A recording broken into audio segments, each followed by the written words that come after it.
we're past the midway point in our spring preparation, and it's really been, for me, much more about how we prepare, how we practice, more so, and I mentioned this to you the last time we were together, than try to figure out who's first and second team. Now as we get past the I would say educational phase of how I want our football team to prepare and practice, we got to start looking at where are those guys positionally as we move into preseason camp. What's the roster start to look like? Because now we have an eye towards preseason camp. So these next 7 practices now will be scripted a little bit differently relative to reps and who's going to take what role within the offensive and defensive structure. So we'll kind of shift gears here over the next 7 practices leading into the spring game. So it's kind of where we are. Today we scrimmaged with a better intensity.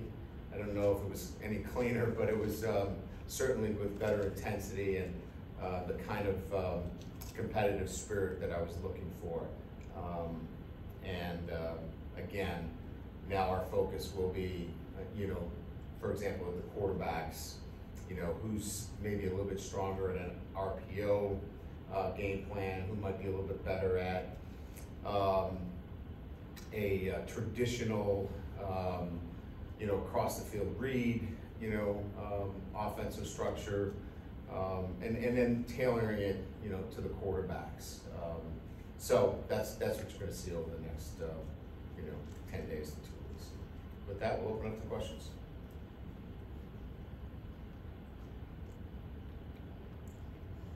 Just when it comes to those quarterbacks, what are your thoughts on what you've seen from them for the first half of spring ball? I think each one has some different traits and characteristics. They all can play here. They all are not going to be able to play at the same time.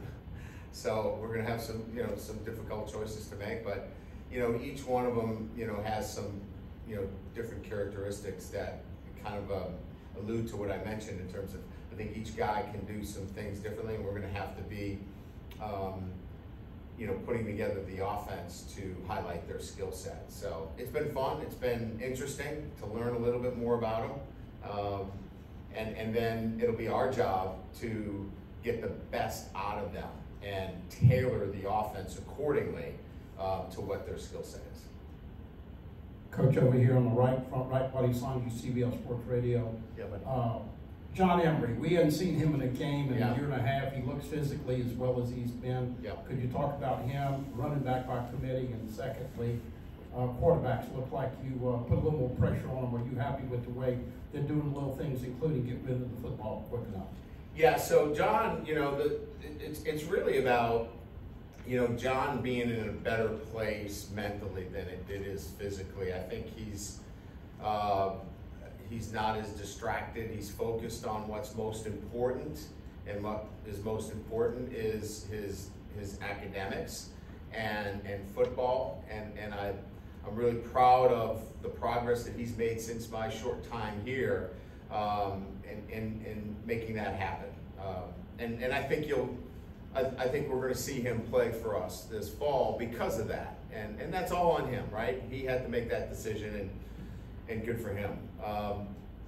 As it relates to the quarterbacks, we wanted to put them in pressure situations today because we clearly wanted to, see some of those things in terms of, how are they processing? Is the ball coming out on time? Are they guys that can handle pressure? And the one thing that they do really well, especially the veteran guys, they handle it very well. They see it and how to check protections. And I think more than anything else, and Joe does a really good job of he doesn't put these kids in a position until they're ready to protect themselves. In other words, slide the protection, check the protection, know where their hots are, and they'll be prepared for that. And I think we saw a pretty good indication of it.